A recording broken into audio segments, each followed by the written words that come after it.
Vamos nos colocar na posição de meditação, já retornando. Agora com os yogas do sono.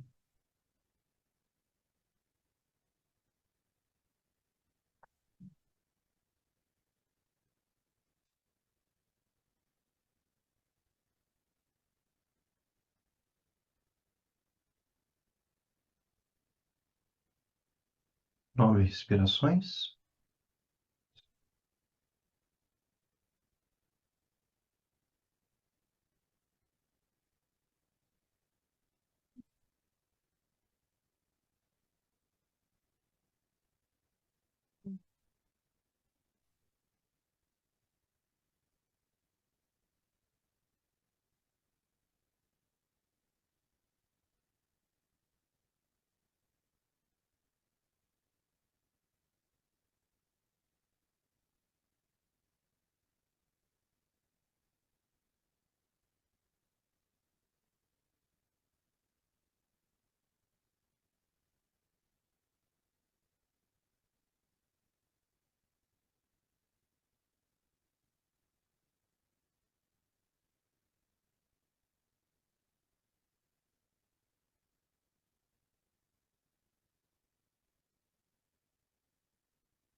O antebraço acima da sua cabeça.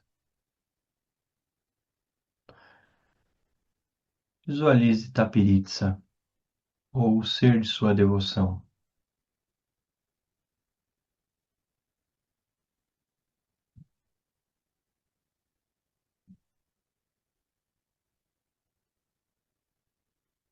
Sinta seu canal central aberto no topo da cabeça.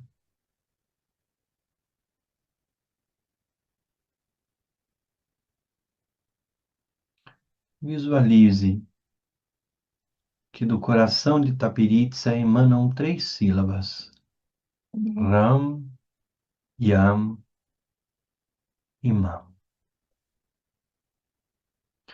Com Ram, você é purificada, purificado pelo fogo do estado desperto primordial,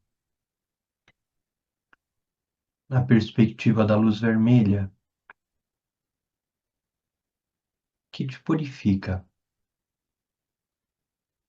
removendo todos os obstáculos.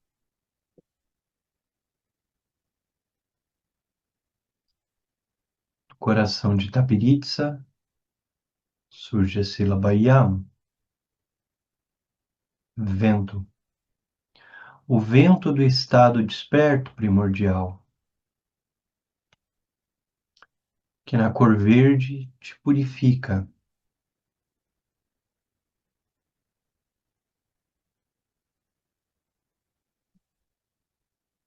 No coração de Tapiritsa surge a sílaba Mam, água,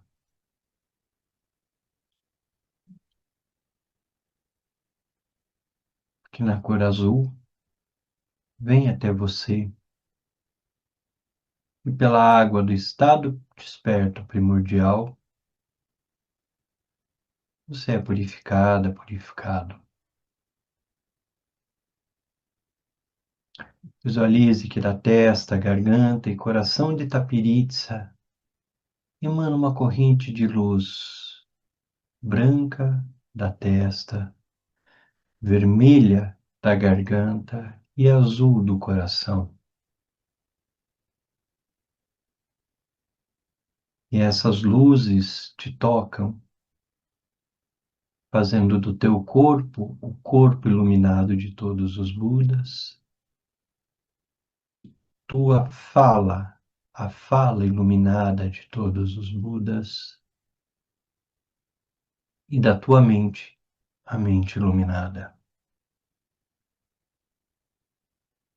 Num instante, relaxe, sentindo essa corrente de luz que te toca.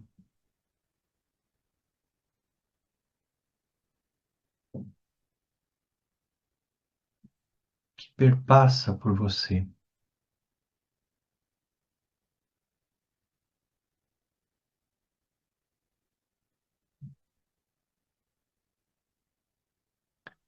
Visualize que Tapiritsa, ou a deidade que você está visualizando, diminui o seu tamanho e chega até o topo da cabeça, com o tamanho de um palmo.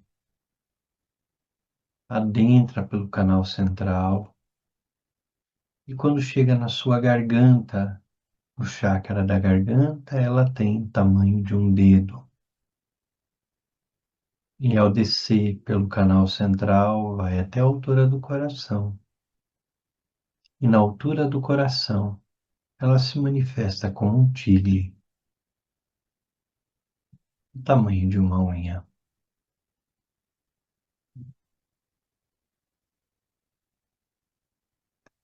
Relaxe na integração de sua mente com a mente da deidade.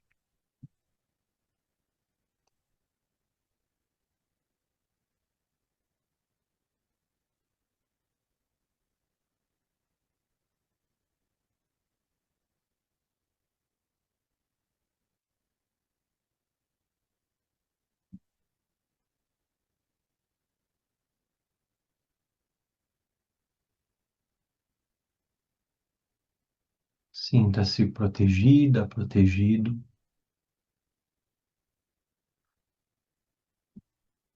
Visualize o espaço em que você está, repleto de daquines protetoras que protegem sua casa, protegem sua família.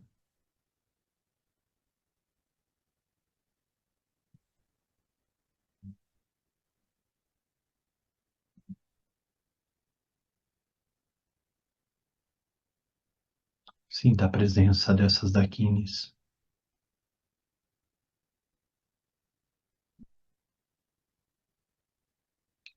Leve sua consciência até o seu coração.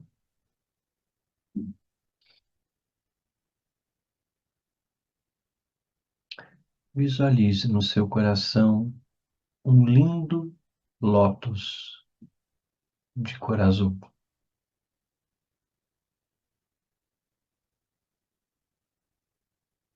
Visualize esse lótus até sentir a presença dele em seu coração.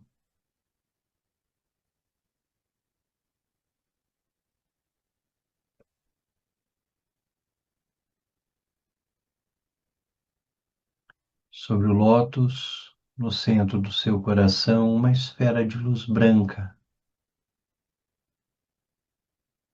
com uma matiz azulada, se torna um azul claro, pela manifestação do azul do lótus. Esse azul claro é daqui inicia de tua alma, é a tua consciência desperta, luminosa.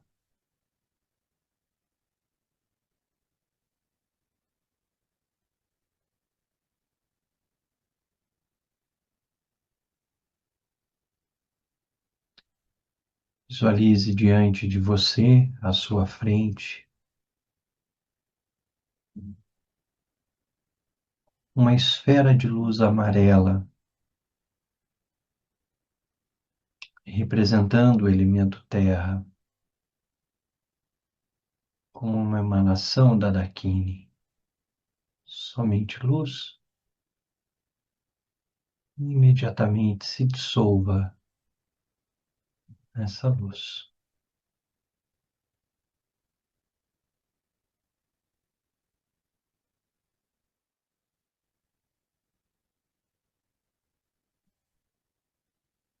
No processo de adentrar ao bardo, mira o movimento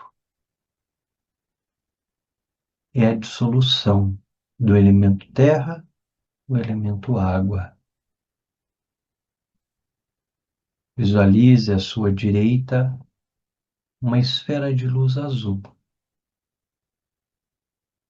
representando o elemento água, a Dakini de cor azul.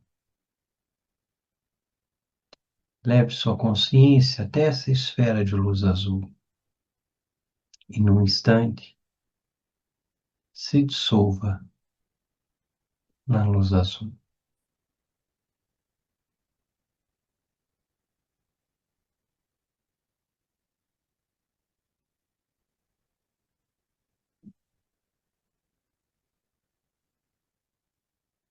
E o elemento água se dissolve e evapora no calor do elemento fogo.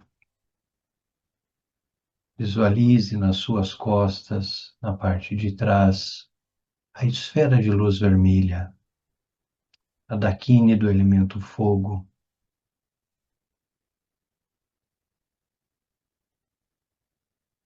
Relaxe nessa esfera de luz vermelha.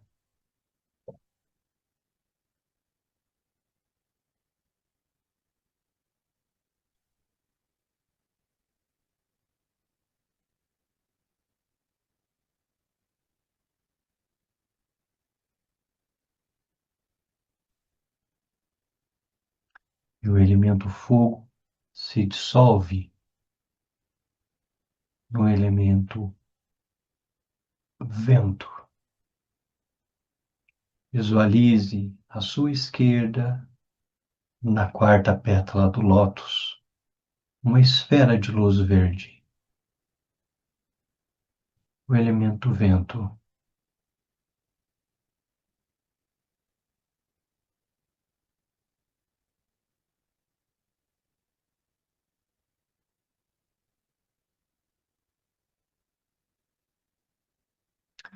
Funda-se a esfera de luz verde, funda-se ao elemento vento.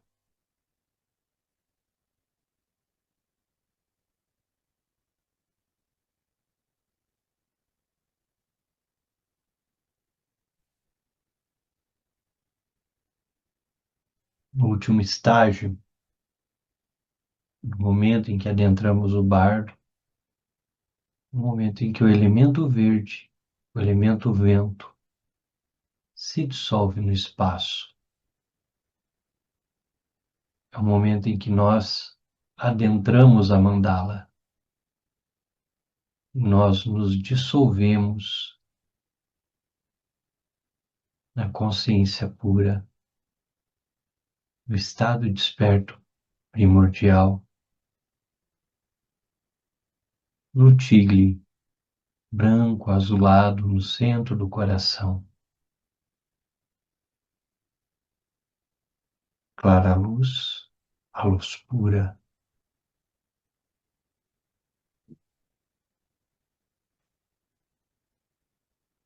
Dissolva-se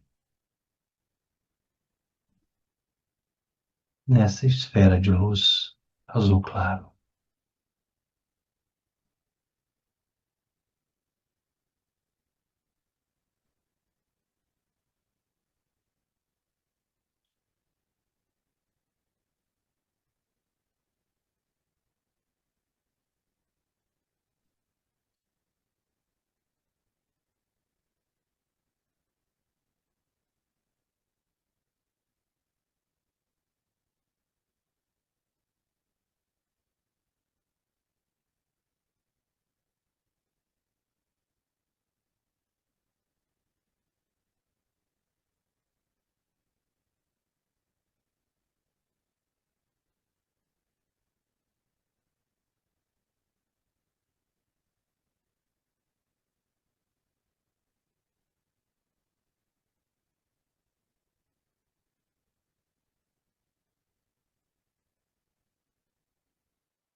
Damos sequência, então, ao nosso estudo.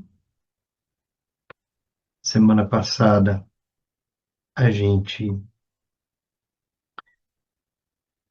analisou o item do Tigre, que é o capítulo 27, E hoje nós vamos para o capítulo 28, que está na página 233, para o progresso. Hoje nós talvez consigamos dar uma olhadinha no progresso, nos obstáculos, talvez não chegamos até lá, todos eles, mas pode ser que a gente já comece. Normalmente, quando dirigimos por uma rota conhecida, perdemos a consciência do presente.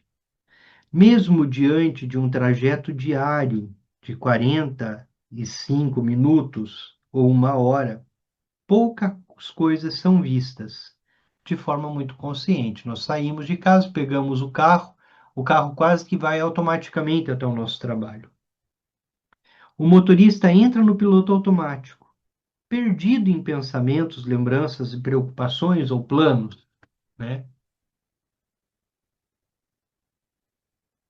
Então, nos tornamos praticantes e decidimos permanecer tão presentes quanto possível durante o trajeto para casa, a fim de usar o tempo como uma oportunidade de fortalecer a mente para a prática.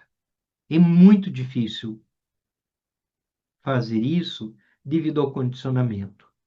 A mente flutua para longe várias vezes.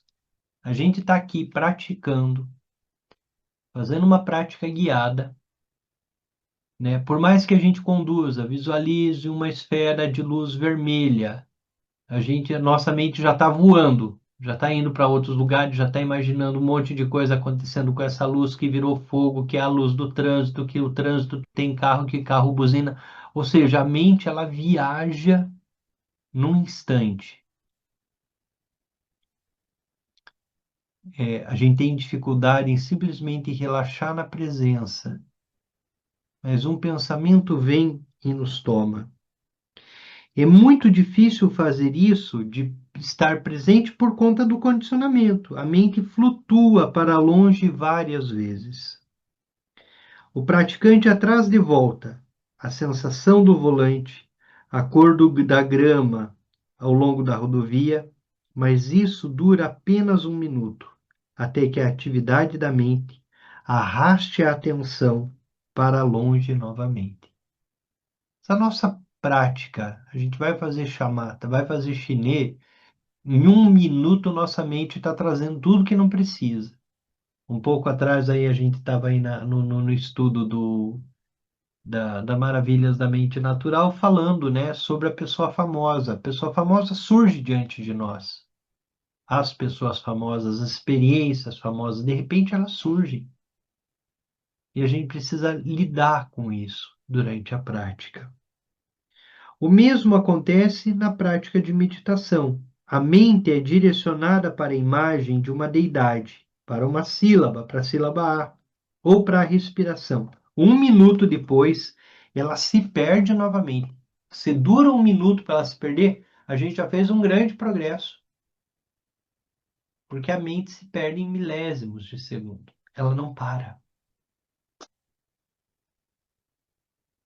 Pode levar muito tempo, até mesmo anos, até que a presença possa ser mantida continuamente por meia hora.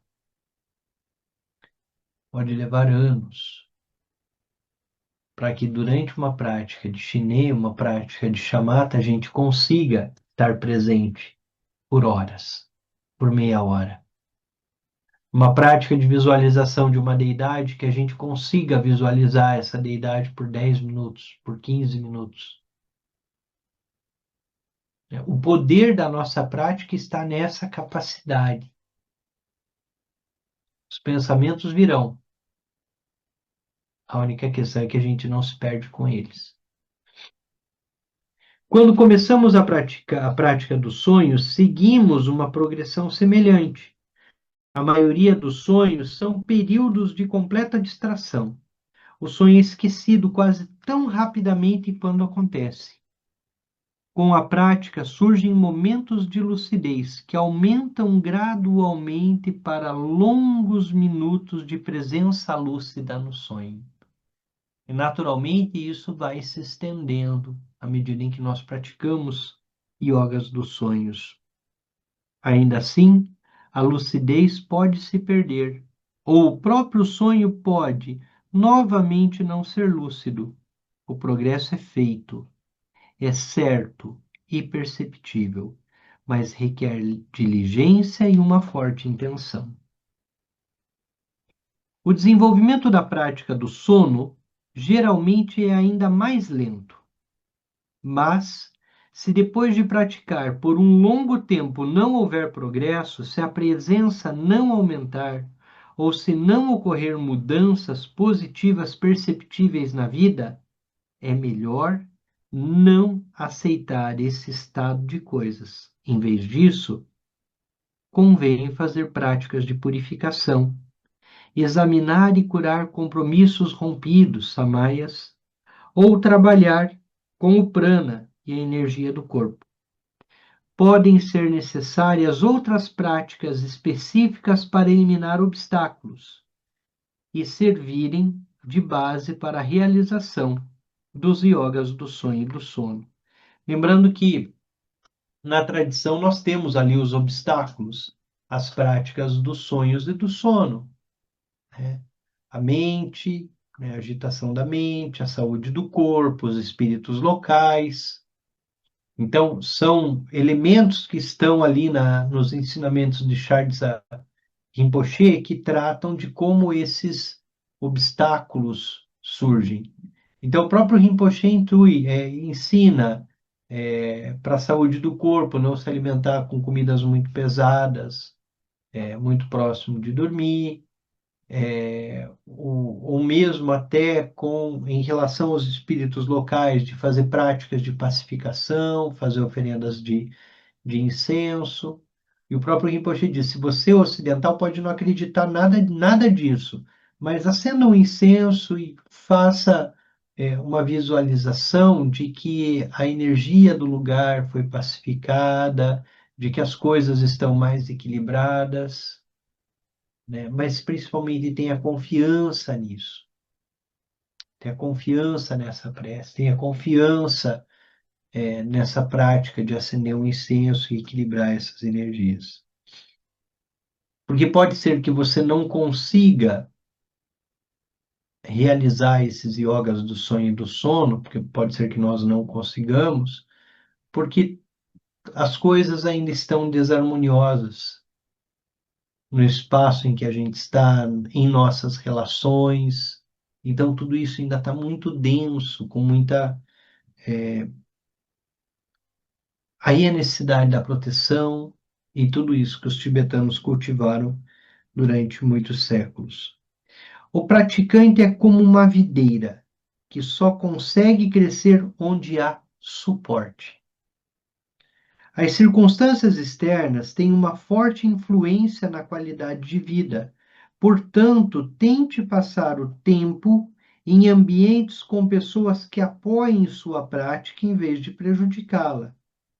Ler livros sobre o Dharma, praticar meditação com outras pessoas, ouvir ensinamentos e se associar a outros praticantes pode ajudar. Temos a responsabilidade de avaliar honestamente nossa prática e seus resultados. Se não o fizermos, podemos facilmente passar muitos anos acreditando que estamos progredindo, quando na verdade nada está acontecendo. Então, o Rinpoche ele vai trazer toda a perspectiva de nós nos apoiarmos em nossa prática para que o progresso, né, para que o nosso progresso aconteça, para que o nosso progresso se desenvolva.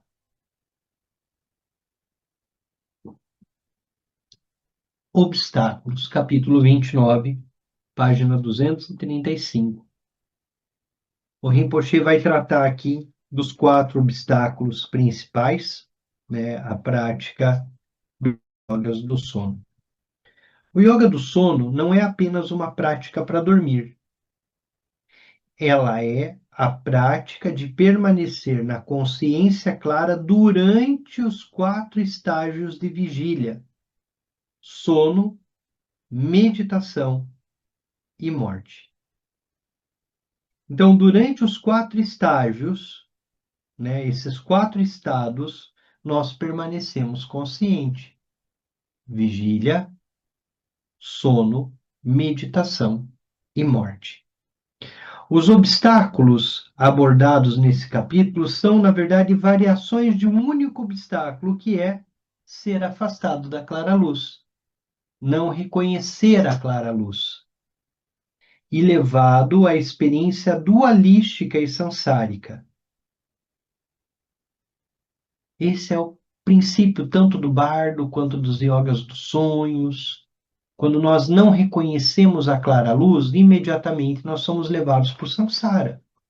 Então, no bardo, se nós não reconhecemos a clara luz que surge, a nossa verdadeira natureza como Buda, imediatamente nós somos levados aos movimentos do bardo, sons, luzes, toda aquela confusão do bardo.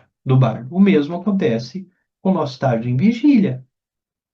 Se nós não estamos conscientes em nosso estágio de vigília, nós estamos sendo jogados pelos ventos kármicos de um lado para o outro no samsara.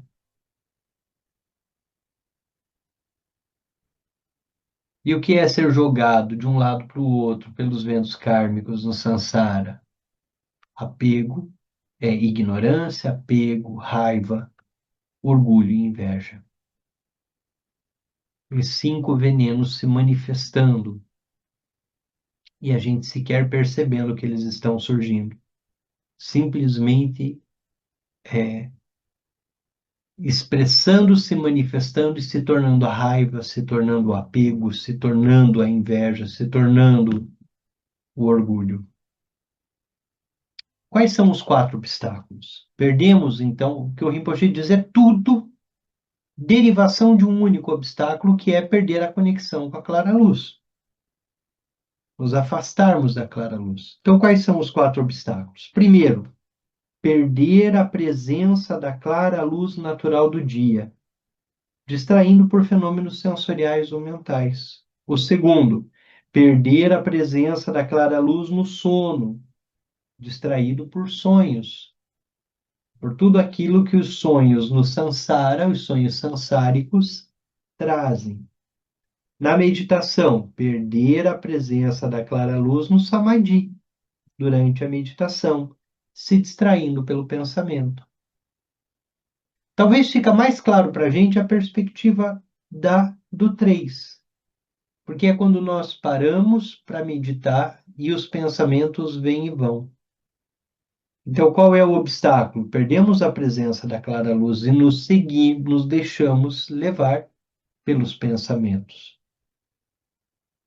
E ainda perder a presença da clara luz na morte, distraído, então, pelas visões que surgem no bardo, no estado intermediário. 1. Perder a presença da clara luz natural do dia. O obstáculo durante a vida de vigília são as aparências externas. Nós nos perdemos nas experiências, nas visões, nos objetos sentidos, na fome, na cor, na beleza, no que nós entendemos como feio, no frio, no calor, tudo aquilo que os sentidos trazem. Um som vem e nos leva para longe. Sentimos o cheiro de pão assando e nos perdemos em um devaneio do pão fresquinho saindo do forno. O vento move nossos cabelos fazendo cócega em nossa nuca. Perdemos a consciência. Sem centro de Rigpa. E, em vez disso, nos tornamos um sujeito experimentando uma sensação como objeto. Se permanecermos na luminosidade de Rigpa, a experiência será diferente. Quando um som surge, estamos conectados ao silêncio do qual ele surge e não perdemos a presença. Quando uma imagem passa diante de nós, estamos enraizados na espaciosidade da consciência pura e não seguimos a mente em movimento. A maneira de superar o obstáculo da aparência externa é desenvolver estabilidade na clara luz natural. nós seguimos tudo aquilo que passa, né? E ao seguirmos tudo aquilo que passa, nós perdemos a clara luz. O segundo obstáculo, perder a presença da clara luz no sono. O obstáculo para a realização da clara luz no sono é o próprio sonho. O que dificulta a realização do yogas do sono, do sonho da clara luz? O próprio sonho. Porque se nós ficamos na lucidez e começamos a usar o sonho como espaço de brincadeira, que também é muito comum isso. Então, eu desenvolvo yogas dos sonhos ou desenvolvo lucidez no sonho para ficar brincando com o sonho, de voar, de cair, de ficar fazendo mil coisas ali com as imagens do sonho. Então, eu caí no samsara enquanto eu estou dormindo. Então, o obstáculo à clara luz no sono é o próprio sonho, é a própria manifestação. Quando um sonho surge, reagimos a ele de forma dualística e nos envolvemos na ficção de sermos sujeitos em um mundo de objetos. Isso é semelhante ao primeiro obstáculo, mas nesse caso é interno em vez de externo. Dizemos que as imagens obscurecem a clara luz. No entanto, não é que o sonho de fato obscureça a claridade, mas nos distraímos e nos perdemos da claridade. É por isso que no início da prática rezamos para não termos nem o sono da ignorância, nem o sono do sonho. Quando desenvolvemos estabilidade suficiente, o sonho não nos distrai, mas não nos distrai mais, e o resultado é o sonho de clara luz, que é o terceiro nível do yoga do sonho, que é onde o yogas do sono e o yogas do sonho se conectam no sonho ou sono de clara luz. 3. Perder a presença clara da clara luz do samadhi.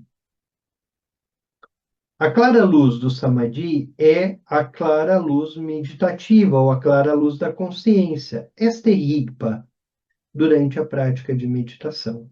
Os pensamentos são o obscurecimento da clara luz. Quando os pensamentos surgem, nós nos envolvemos com eles e nos distraímos de rigpa. O antídoto para desenvolver estabilidade de rigpa durante a prática. O antídoto é desenvolver a estabilidade de rigpa durante a prática. Assim, qualquer pensamento que surgir pode ser integrado à rigpa. O pensamento surge e se dissolve, sem nos distrair ou nos afetar. Isso não deve ser entendido como uma indicação de que a clara luz meditativa só pode ser encontrada após muitos anos de prática. A clara luz pode ser encontrada em qualquer momento da vida. O importante é que você seja apresentado a ela e seja capaz de reconhecê-la com certeza. Lembrando que a clara luz não é uma esfera de luz, mas a clara luz é a consciência da vacuidade, é a experiência direta da própria mente. Quando nós nos afastamos dessa experiência, nós nos afastamos da clara luz. Nós nos afastamos do reconhecimento de nossa verdadeira natureza como Buda. Quarto obstáculo, perder a presença da clara luz da morte. A clara luz da morte é obscurecida pelas visões do bardo. A claridade de Rigpa é perdida quando nos distraímos das visões que surgem após a morte e entramos em um relacionamento dualístico com elas. Como acontece com os outros três obstáculos, essa perda não precisa ocorrer se tivermos estabilidade para a luz.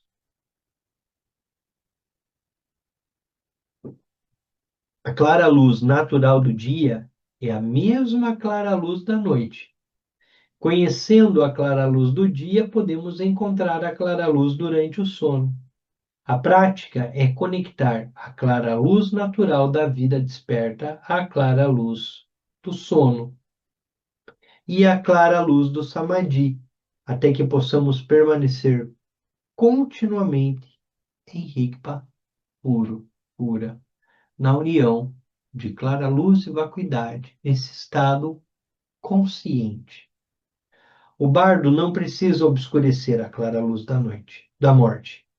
Os pensamentos não precisam obscurecer a clara luz do samadhi. Os sonhos não precisam escurecer a clara luz do sono. Os objetos externos não precisam escurecer a clara luz natural. Se tivermos iludidos por esses quatro obstáculos, não conseguiremos sair do samsara. Se tivermos consumado as práticas do sono e do sono, do sonho e do sono, saberemos como transformar esses obscurecimentos em caminho. Experiências, insights místicos, bem como todos os pensamentos, sentimentos e percepções podem surgir na presença de Ripa. Quando isso acontecer, permita que eles se autoliberem espontaneamente, dissolvendo-se na vacuidade, sem deixar nenhum rastro kármico. Toda experiência será então direta, espontânea, vívida e gratificante. Mas principalmente e muito importante, não ter apego pela experiência. Não ter apego às sensações e emoções que a experiência traz.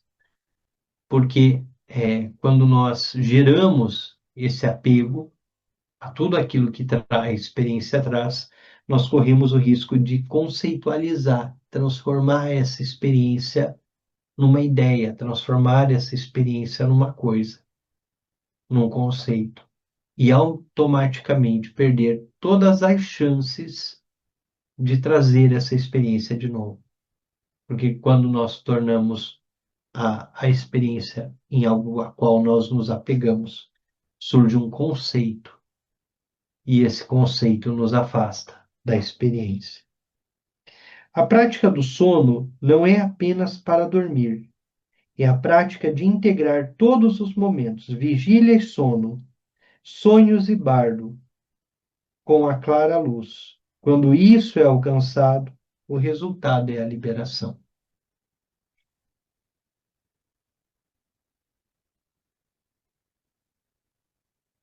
Então, na semana que vem, nós vamos para as práticas de apoio. Nós já estamos aí na reta final do estudo dos yogas do sonho e do sono. Acredito que talvez aí mais um mês ou dois a gente tenha completado esse ciclo dos yogas do sonho e do sono. Alguém gostaria de usar a palavra, trazer algum ponto?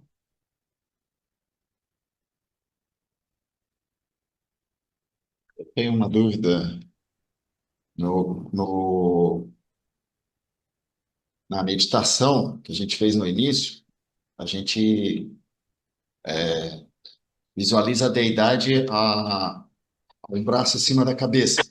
Depois, as luzes partem da deidade e nos tocam. Então, só para ser mais preciso, ela sai da deidade e vem para o nossa garganta, nosso coração e o topo da nossa cabeça, com a deidade aqui em cima. Tipo, a luz faria uma Uma curva curva. e nos Eu toca. vou procurar algumas imagens. Tem uma imagem muito interessante quanto a isso de Tapiritsa. Nessa visualização, nessa forma de visualizar, em que a deidade está mais ou menos um antebraço acima da cabeça. Então, dentro do bom, tem essa perspectiva. Então, Tapiritsa, e da cabeça de Tapiritsa, você pode visualizar tanto que há uma corrente de luz que vem até a sua cabeça, como também que há uma esfera de luz que vai se tornando tão grande quanto o espaço. E essa emanação, primeiro, da luz branca, da testa da deidade, ela não toca só você, mas ela toca todos os seres. É como se da cabeça de Tapiritsa, ou da deidade da tua devoção, né, a perspectiva da mente iluminada se expandisse tocando todos os seres. Da garganta se expandisse tocando todos os seres. Do coração se expandisse tocando todos os seres. Mas há também a possibilidade dessa visualização, uma corrente de luz que faz uma curva. Eu já vi essas duas formas, né, com tanca, com apresentação disso também. Um ponto importante no bom, a gente sempre trabalha com sempre não, mas é comum que a gente trabalhe no Guru Yoga com a purificação pelo fogo, pelo vento e pela água, que dá para a gente ver também essa sílaba saindo e vindo até nós, ou essa sílaba que se expande a partir da deidade em todas as direções.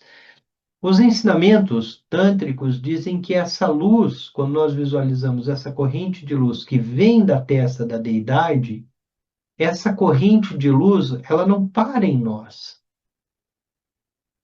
Ela passa por nós, ela perpassa por nós. E ela continua em todas as direções, né? Ela vai em todas as direções.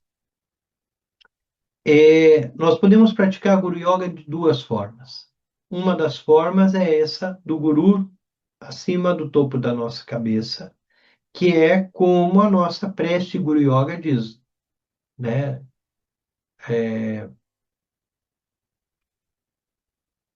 Aquele que faz a prece sempre, e aí a hora que precisa recitar, tem que olhar no livro. Da coroa da minha cabeça, o palácio da grande bem-aventurança, onde reside a mente. Rezo a ti, benevolente lama raiz, ó precioso. Concede-me as bênçãos de reconhecer a minha verdadeira natureza como Buda. Mas há também a possibilidade no Guru Yoga de visualizar a deidade diante de você. Então, as duas possibilidades também da testa, garganta e coração da deidade emanando essas correntes de luz. Mas que também podem ser éons de luz. Quando a gente recita a Om numa prática, por exemplo, de oferenda, a Om lá na prática de Sancho, é, a gente pode visualizar essa sílaba A se propagando em todas as direções na cabeça, a sílaba Om em todas as direções na garganta, Hum em todas as direções. Se a gente tem dificuldade de visualizar sílabas, a gente vai para o nível mais sutil. Então, visualiza a luz branca, a luz vermelha, a luz azul. Nas 10 direções, quer dizer, 10 direções significa em todas as direções. E quando é todas as direções, é para frente, para trás, direita, esquerda, em cima, embaixo, né? São os pontos cardeais para cima e para baixo. Então, são todas as direções.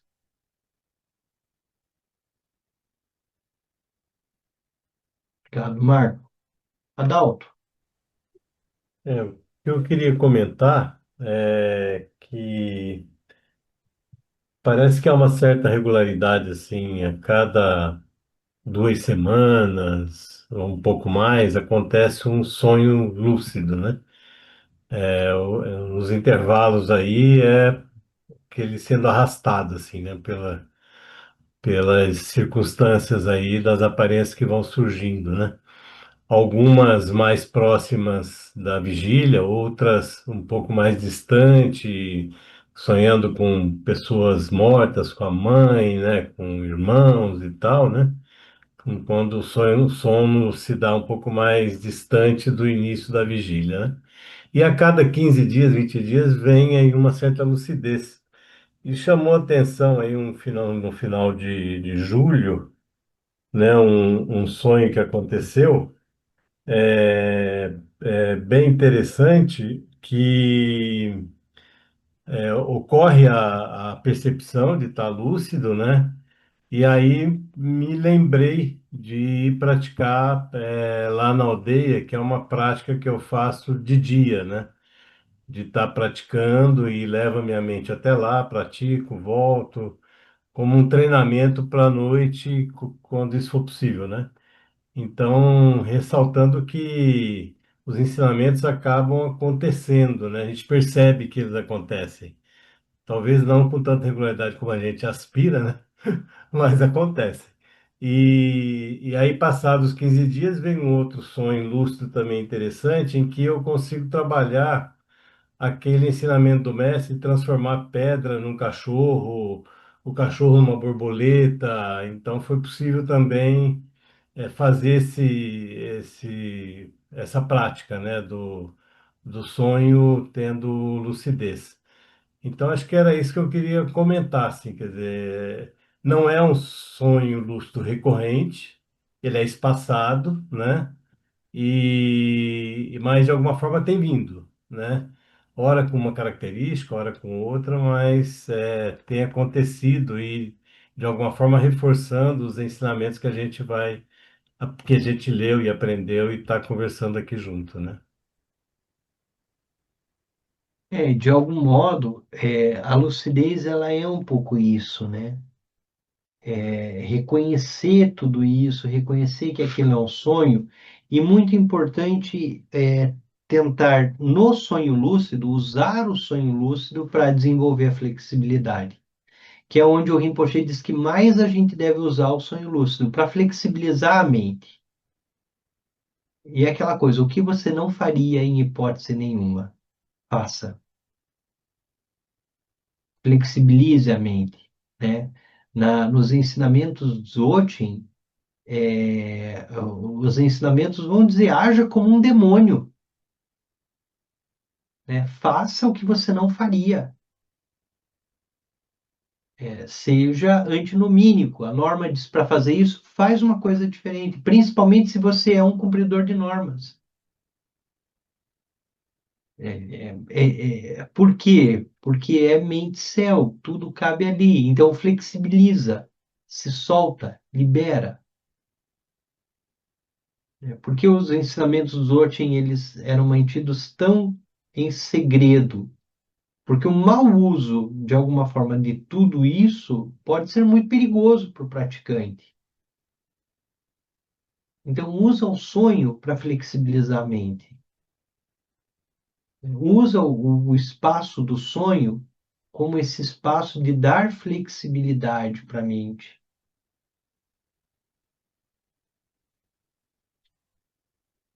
E aí transforma a pedra em cachorro, né? Cachorro em passarinho. As experiências mais interessantes de sonhos lúcidos que eu já tive, assim, é principalmente quando eu entro no sonho e tem algum fenômeno no sonho em que eu posso trazer uma prática para o fenômeno. Então, isso é interessante, porque ainda está na perspectiva tântrica, porque a gente não libera tudo no sonho de clara luz. Mas eu já tive experiências de sonho em que um ser desconhecido morre. Quer dizer, e aí a primeira coisa que eu falei, e agora, o que que eu faço? Ah, eu tenho que fazer POA. Então, ali você faz a realização da prática de transferência de consciência para aquele ser que existe no teu sonho, né? E POA, por mais que em alguns de nós, a depender da tradição por onde praticaram, tem uma instrução para fazer para os outros, você está liberando a você mesmo, né? No final, é sempre sobre a sua mente sendo liberada. Então, é, na tentativa de praticar nesses espaços, sempre buscando conectar a prática. Então, uma prática de Guru Yoga, uma prática de mantra, uma prática de ali no sonho é bastante importante, porque nos conecta à prática, né? E a prática é caminho, não nos desvia do caminho, basicamente isso. Obrigado, Adalto.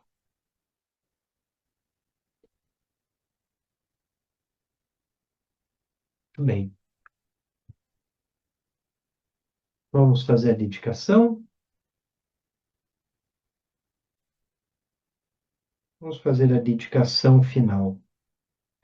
possa eu alcançar grande confiança nos três refúgios. Possam aumentar minhas experiências e realizações de sabedoria das três portas. Ao purificar os três venenos, possa eu obter os três corpos. Ao liberar meu próprio ser, possa eu beneficiar os outros. Veste longa vida de Tenzin Wangyal Rinpoche, pelas bênçãos das três joias dos Budas e Bodhisattvas, pela força da infalível verdade última e pelo poder da meditação de nós praticantes, detentor dos ensinamentos, possa sua vida ser muito longa.